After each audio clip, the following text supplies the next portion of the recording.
My name is Rebecca Taylor. I'm Threat Intelligence Knowledge Manager at Secureworks. So I started at Secureworks in 2014 as a personal assistant in the sales and marketing team. I was really responsible for things like booking sales meetings, organising expenses and travel, and a bit of general office administration. When I joined, I could immediately see the opportunities ahead of me, how cybersecurity was a growing, evolving space, and that associated threats and risks to organizations and even to life mirrored that growth and change. I could really see how there was a home for me, and if I put in the time and effort, I could truly make a footprint in the cybersecurity space.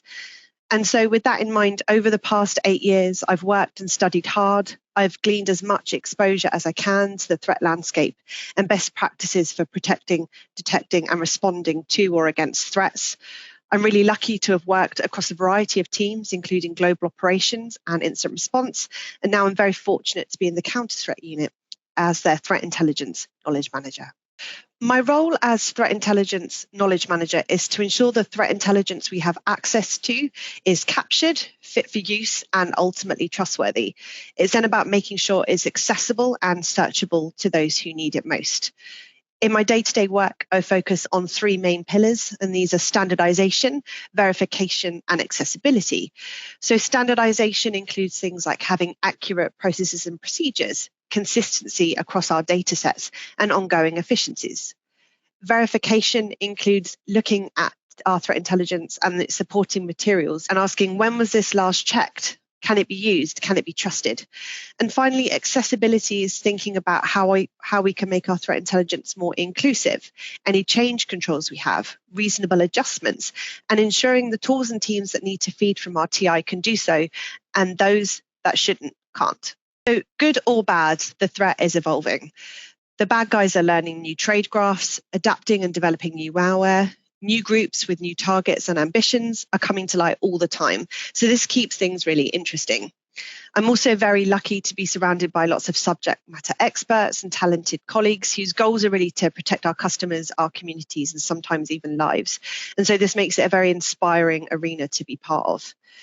And finally, cyber threat intelligence is never boring, it's never static. And that's what keeps me excited about the role and excited to see what differences I can make. So I think really there needs to be a huge shakeup of the STEM landscape, which needs to happen from start to finish, regardless of gender.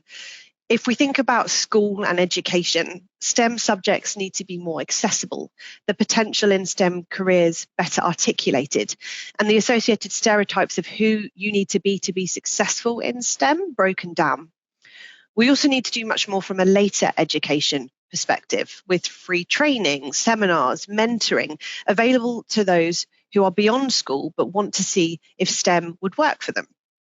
This intertwines and connects so closely with the private sector and the need for private sector organisations to understand the part they play in driving hiring, retention and empowerment of those in STEM careers, and often females in STEM. So some examples of that could be adjustments to policy to better aid female success in the workplace. It could be tweaks and adjustments to the ways that we write recruitment advertisements to make them more accessible and inclusive to all types of people. And really for organisations to have a greater understanding of what success means to different genders, different individuals, different communities, so we can better tailor our support and reward mechanisms to suit that. So first and foremost, I would say go for it. You need to always dream big, and you can't always wait for those alignment of stars, which very rarely happen. So there is very much a significant shortage in talent in STEM. And so if you're willing to go for it, if you're willing to put in the time and the effort, there is definitely a space for you. My second tip would be really to have a development plan or at least a goal in place. So you don't need to have specific dates or hundreds of bullet points of tasks you need to complete, but having something to work towards so then you can really pat yourself on the back when you accomplish that is a fantastic way to keep you progressing and to get into cyber intelligence. And finally, and one that's made the biggest difference to me in my career is to get yourself a mentor. So mentoring for me has really genuinely changed my life and my perspective. It's driven me, it's paved the way for some really important introductions. It's opened my eyes and it's really given me a sounding board as I've tried to progress my career. And so I do highly recommend finding yourself a mentor that can help get you moving. So there's lots of different angles for where you can find a mentor. So I would say it's always good to have both an internal mentor to your own organization who will understand how to navigate through your organization, maybe introduce you to different people around the business that can help propel your career, but also to search externally to get a different voice and a different opinion. There's lots of charities, different resources which can offer mentoring opportunities. So, for example, there's Tech We Can, which is a fantastic organisation which can help. And also one which I've personally been a part of, which is Read Technology Mentoring. So they've mentored hundreds of people now. They connect you through a series of different questionnaires to a mentor who's appropriate for you. And that's really what changed everything for me and has really enabled me to become very successful. So, of course, I'm going to recommend that you go to secureworks.com. There's lots of brilliant blogs, recordings, briefings, and information which can get you up to date with the threat landscape and what's happening.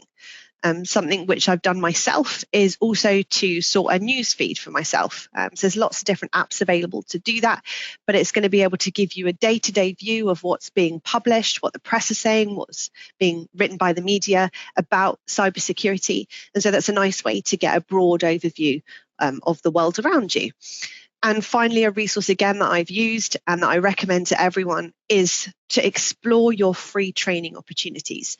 There are so many organizations which offer free training courses. FutureLearn is a brilliant one. There's a cybersecurity course there at the moment, which is brilliant.